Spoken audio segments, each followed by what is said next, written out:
ક્યારેક ક્યારેક માણસ સારો સંકલ્પ નથી કરતો. બોલો, સારો સંકલ્પ ન કરે.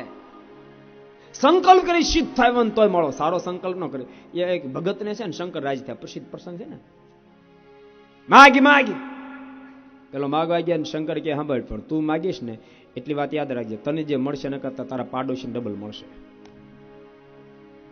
આના ઘણ મરી ગયા. માટે માગતા વિચારજે. અને પછી એને માગ્યું, કેવો સંકલ્પ કર્યો ખબર?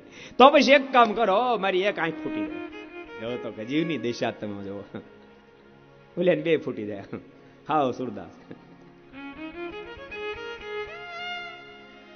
અને મારા ઉમરામાં એક કૂવો ગળાય, ઓલાને બે ગળાય.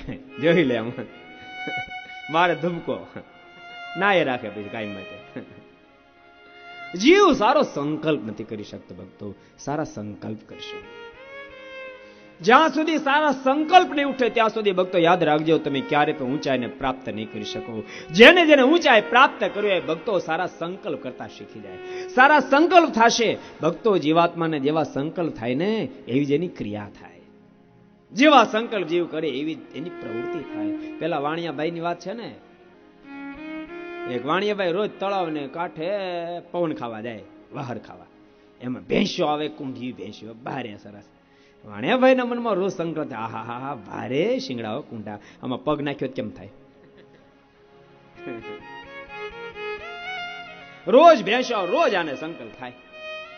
પછી એક દાડો તો નીકી કરીને આ તો નાખી જ દેવો છે. લઈ ભેંસો શિંગડામાં પગ ભરાય અને ભેંસ ઉપડી.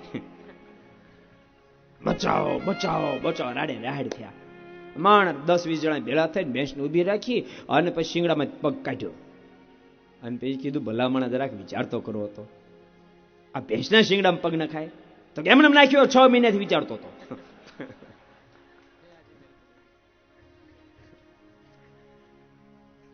શુભ સંકલ્પ કરજો.